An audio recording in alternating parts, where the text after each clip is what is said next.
Hey guys, welcome to my YouTube channel. My name is Girly Lukele and I'm a rally driving and motorsport enthusiast, and today I'm going to be sharing my Dirt Rally 2.0 settings with you. Let's go.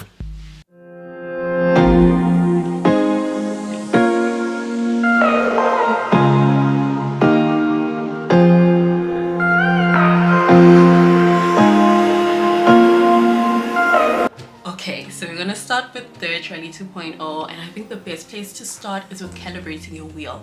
I want to show you how I calibrated it to my own preference and how you can also calibrate your wheel so that it matches your driving style. So yeah, the best place to start is to go to options and extras, and then from there you're gonna go to your input.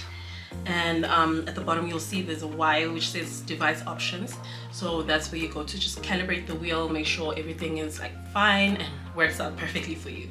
So sorry, I'm still a bit sick, but not that much. Anyway, we'll come here to calibrate device, and then the first step is to turn the steering wheel to full lock in either direction, hold it there and press continue. So I'll just rotate it all the way to the right and then 100% and press continue, and then hold the steering wheel at 90 degrees in either direction, hold it there and press continue. This one is a little bit more complicated because the G920 is actually a 900 degree rotation wheel, so I think it would be best, because that's what I also set it at, to set it in either direction at 900 degrees. So I'm gonna set that here. And you'll notice also that it is going to be exactly 90 degrees as well once it hits 900, with the silver strip on the side just being over to the other side. So let me just get it to 900 properly here. 900. Oh. There you go. So now it's perfectly at 90 degrees, and then we're going to continue. And then this is where I had a lot of questions, especially about the brake, because the brake on the G920, I'm not too sure about the other Logitech, like the G923 or the G29, but I'm going to assume it's exactly the same. The brake can be a little bit stiff. So what I did about that, I'm going to show you two ways in which you can deal with the brake being a little bit too stiff. So basically, let me start with the throttle and the clutch. The clutch, I just press it all the way. 100%, it's perfect. And then the accelerator, same thing, I press it all the way. So then with the brake, what I do is I want to press it to the max pressure that I can apply on the brake, so that I can also heel toe properly. It might be 60%, 70, if not lower. It depends on how much pressure you can apply. So what I do is I'll press it as hard as I can apply, which is a 65. I don't want to press too hard. I just want to be able to press it comfortably. So now that it's at 60, 65, that's where I'm comfortable. I'm going to say continue. And you'll notice now, once I press the brake, 65% of the way, it goes all the way to 100%. So now it's set to my pressure, like my preferred pressure. And then the clutch and the accelerator, everything is at 100%. But of course you can play around with it if you want your saturation, I guess, to be different. And then you can also check your steering wheel, make sure everything is set. And if you go to the 90 degree mark, the silver tab also should be on either side of your left or your right. All right, so let's carry on and let me show you my assists and preferences and my vibration settings here. All right.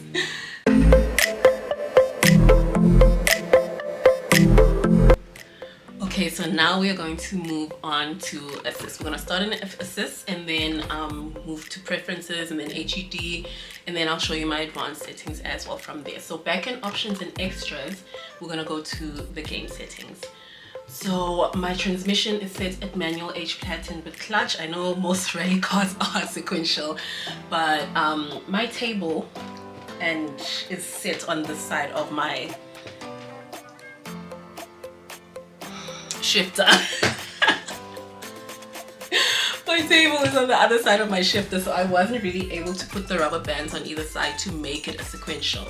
And I also thought, okay, if I make it a sequential, I won't have the handbrake as well, and I want to have the handbrake and the sequential. I feel like having a sequential and then turning this and using my paddle shift as the handbrake won't be enough for me. I want to use every part of me every single time I'm driving. So yeah, I thought let me just put in manual. It's my favorite transmission as well. So this is the preferred one. You can also go to manual, sequential, or H pattern, and then there's also the sequential here, semi-automatic and automatic, but I'm just gonna leave it at manual with H pattern. Okay, after that we have the clutch override. Mine is set to off because I want to use the clutch the whole time. I don't want any issues. I don't want to override the clutch, so I think that it's best at off. But if you're using a sequential, probably you could set it to on because you don't need a clutch in a sequential. So I think that depending on your transmission, then you can decide on whether you want to override the clutch or not. And then auto repairs is off. I want to do everything by myself. And then the ABS is set to 5. So I do have my ABS on. The lower the number, the less of the ABS it is. The less harsh it is. And the higher it is, a lot more harsh. So off throttle braking, that's basically, how can I describe the off throttle braking? But braking, once you lift the accelerator or you lift your foot off the throttle, the game will just automatically start braking for you. So I don't know, for me, I just want to be in full control of the car. I didn't really think that I wanted to have any off throttle braking because it automatically just starts braking once you lift your foot off the accelerator. So for more real feel, I just think it's better off. I can't remember if it's off by default or if it's off like just like this, or if I turned it off. And then windscreen wipers are on, exterior cameras to see the whole car if you want. I don't really use the exterior cameras because I have the hood view. So if it's on, if it's off, it doesn't really matter to me. But if you want to see like the car from the outside, the full view of the car, then you can definitely have your exterior cameras on, or yeah, on. Launch control, this is for like in EA Sports WRC, it's called the start line assist. I just recently turned mine off. It used to be on, but now I've turned it off because I want to be able to hold the handbrake at the starting line and then I can get going because it's more realistic for me. Stability control is off. I like to have fun, so I'm not gonna keep it on or anything. I like it off. I think it's off by default as well. So yeah, traction control is also off because, as Calibration said, traction has left the chat. Yeah, so I like to have my traction control off. I like my cars to be as basic as possible. I don't like having too many controls on because I just like to have it feel a little bit more realistic. And I think when all of this is off, I only have the ABS on, then it's a lot better. So yeah. Okay, and then after that we have the time control braking. This is basically just at the finish line, how harsh you want it to the car to stop at the finish line. Sometimes you can just turn it off to have, you can just stop on your own after the finish line, and then if you go higher, then the harsher it becomes with the braking. So I have mine set at 5 because once I hit that finish line, I just want to be done. So yeah. Okay, now let's move on to the preferences. So these are my preferences. Camera shake, since I use the hood cam, I don't really get that affected by the camera shake unless I crash or I roll or something. So I just left it at max shake. I think this is the default, but if you have like the cockpit view, then I think you'd want to reduce the amount of shake the camera has, but it is up to you. These are your preferences. So yeah, these are my co-driver calls. They're a little bit earlier, but of course if you're starting out you can start later, but these are just settings. So I don't think I should be talking about like actual driving, but my advice is if you're just starting out, do use later calls so that you can see the road and also hear the call and understand the two. So yeah, co-driver end stage audio is on, cockpit, driver and wheel, all that is on. Subtitles, I left these, the co-driver end stage audio, cockpit, driver and wheel, and the resume countdown, that's all at default. I never change anything. Subtitles default. Units I changed to metric because we use metric in South Africa, and then ghost I turned it off because it got a bit distracting every single time I was racing against my ghost or racing against someone else's ghost. It got a little bit more distracting for me, so I just ended up turning it off. But it does help for you to see someone else's racing line. If you download someone else's goals, you can see their racing line, see how fast they're going and what techniques, not techniques, but how their driving is. So it can help with learning. I found that it was helpful for me with learning as well. So leaderboards, 4K mode, all of that is also set to default. And then now we have to go to OSD, the HD.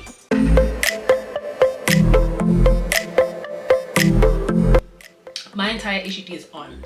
Everything is set to default as well, with the button prompts, which are like when you need to restart. Let's say you've rolled and you have to get the car to reset the car, then it'll show you like the prompt for the button, like what button to press and stuff. That's on. The only thing I have changed here when it comes to my co-driver calls is that I've turned those off. They used to be on, now they're off. I turned them off. Those are the little boxes with the arrows and the instructions that appear at the top of the screen. I turned mine off because I found them a little bit distracting, and I also just wanted to learn the calls a little bit better and the pace notes a little bit better. So the co-driver calls are off, and everything else, like the instrument cluster, the notifications and the progress bar are on. And the only thing I changed in EA Sports WRC is the progress bar, because I like my progress bar to be with as little information as possible. And I found on EA Sports WRC you can also see the leader, so I don't want to have to be like thinking about, okay, I have to catch up to the leader and then I neglect my driving. So that's the only thing I've also changed, and you'll see a difference in when it comes to WRC and Dirt Rally 2.0. So okay, let's see where else we can go. I think we'll go back to input, and then we'll I'll show you my button bindings and my advanced settings as well.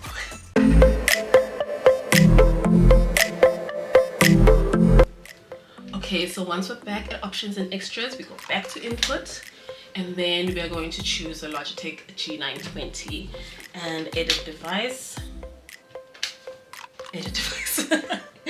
Okay, so a lot of questions that I've had is about my handbrake. I've set it to RB, which is my right paddle shift, so that I can turn the wheel and engage the handbrake at the same time. So that is where my handbrake is, and I found it works perfectly also with the H pattern. So I think it's a really good idea. I found it on someone else's YouTube as well, and I thought like it's so clever, so I just copied it. Okay, so now advanced settings. Everything else also actually is set to default. So yeah, everything here is default. Only thing I've changed is my handbrake. So I would definitely advise that you set one of your paddle shifts, depending on which side you prefer, to be your handbrake. And now moving on to advanced settings. This is where it gets a little bit more complicated, but I'm going to try my best to explain it as well as I can. So the steering linearity, basically that is like the steering wheel sensitivity. So it basically determines like the proportion of wheel input and tire input. So if you turn your wheel, your tires should turn at the same angle at which you're turning your wheel. So I personally don't think that, unless you want to change the steering linearity, I think 0 is perfect. I don't see why you'd have to change it unless you have maybe some issues with your wheels as well. But for me personally, I think it's okay at 0. I don't want to feel like, I don't want to get confused when I'm driving. So yeah. And then we can move on to steering dead zone. I don't think, unless you want one, a steering dead zone is really necessary, because you want to have full input and full range of your steering wheel. So I just left mine at 0. And then saturation of my steering wheel is 100%. Throttle dead zone, I haven't put in a dead zone. Saturation is also at 100. And then the brake dead zone is also at 100. And then this is another way that you can sort of manipulate your brake so that it can be a little bit softer. But I wouldn't advise doing the calibration and the saturation together, because what happens then is it gets too sharp and too hard. It sort of starts feeling like a handbrake every single time you press the brake. So I think it's better to either do the calibration to the max pressure that you can apply, or alter the saturation. So when it comes to saturation, because I've put my my max pressure onto the calibration, I'm just going to leave it at 100. But if you want to calibrate, let's say you don't calibrate according to your maximum pressure, you just press until it gets to 100%. What you can do to counter the stiffness of the brake is you can just reduce the saturation. And this is what I also did before, but after I just decided to calibrate my wheel to my max pressure, I've just left it at 100. So the clutch dead zone, this one is where it gets a little bit more complicated. It depends also on your driving style, I'd say, because I have a dead zone because of the fact that I used to, at the beginning, I wouldn't know the timing to shift and when to clutch, so I'd find myself pressing the clutch like a little bit by mistake, so I didn't want it to mess up my driving or the drivetrain or anything, so I put in a dead zone. And I've just reduced it as the time has gone and as I've been driving to a 5, because I rest my foot on the clutch a little bit, so I don't want anything to mess up my driving as I'm driving there. And then the clutch saturation is one which I've also battled with a little bit, because you guys have seen, like if you watch my Instagram or TikTok, I have a few issues with 5th gear. So I had to reduce the saturation and play around with it, and I found that 60% is where it works best for me. And I still have a few issues with 5th gear, but it's not as bad as it was when the saturation was at 100%, because that would mean that I have to push in the clutch 100% to get the right input, so all the way to the bottom. Every single time I'm pushing it all the way on down to the bottom. So that didn't really work for me.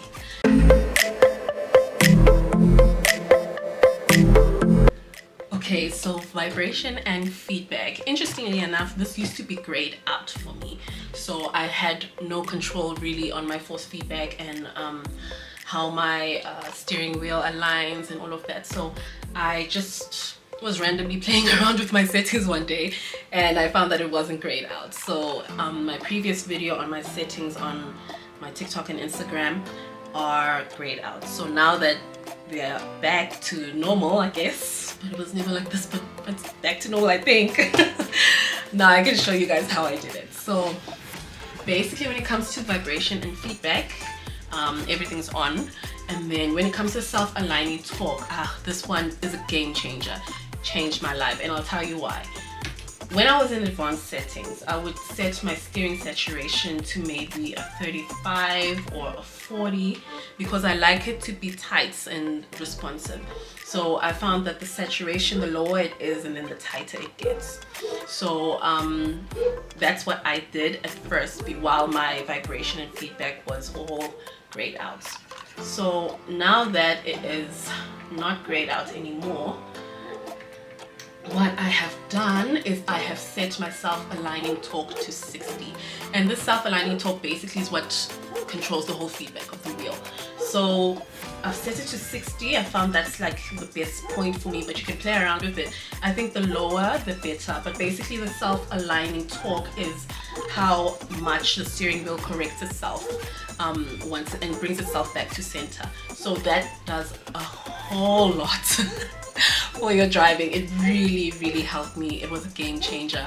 So now that it's set at 60, I find that everything is nice, it's tight, because the higher it is, the harder it is. I think it's because of like the old school cars when didn't have power steering and stuff, and the lower it is, it becomes a little bit less responsive. So I found maybe 50, 60 is like the best point for the self-aligning torque, because that really helped me a lot. Okay, moving on to the suspension. I hope you guys have been following along. I do tend to talk a little bit quickly sometimes, but I'm really hoping that you guys have been getting it and I've been able to explain it properly for you as well. So I'm going to move on to the suspension. Suspension is set at default right now. I haven't like changed it or anything. I've left it at default, and basically that is how much of the suspension you can feel on the wheel, and like the bumps, you know, if you hit something you can feel the responsiveness in the wheel. So I like to have as much information as I can about the road and the terrain, and I feel as if, since you know this is not a real car, we can't feel the weight transfer. You can't rely on like your instincts to know, oh okay, I need to do this instead. So I feel like as much responsiveness that you can get in the wheel, then it's going to help tell you a little bit more about what you can do to counter maybe hitting a bump, then you can say, okay, now I need to turn, or I don't know, use a different technique, or I need to realign the car. So if that is at 100 or in the 90 range, I think it's perfect as well, so that you can have as much information about the terrain and about the road, and you can feel everything in the steering wheel, and it kind of helps you rely on a little bit more of your instinct, since we can't really feel the weight transfer. And then tire slip and engine is also great. Our collision is also at default, it's also the same as suspension. If you crash into a tree, if you roll, you can feel it in the steering wheel. It's responsive in the wheel. So I've also left it at default 98. I think if it's in the 90 range, it's perfect. And then you can also feel what is going on in the car. I found that collision is really helpful when playing the rallycross, because if you maybe bump into another car, crash into another car, you can correct it, and you have a feel of how it actually is on your steering wheel. So I definitely recommend collision and suspension at 100. And then soft lock, I believe, is the power steering. I think I said that it was in the linearity. It's actually in the soft lock. My bad, my mistake, guys, sorry. And then steering center force is enabled. It was default. Steering center force here at 105 was also default. So yeah, the only thing I've tampered with and changed here is the self-aligning torque, and yeah, that's actually all.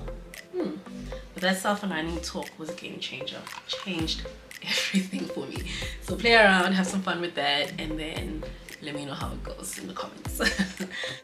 And yeah, those are my Dirt Rally 2.0 settings. So thank you guys so much for watching.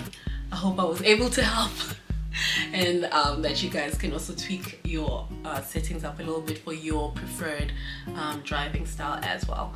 So thank you guys so much for watching. Like, share, subscribe, comment, and yeah, let me know how your driving experience goes from here. So thank you so much, guys. Bye.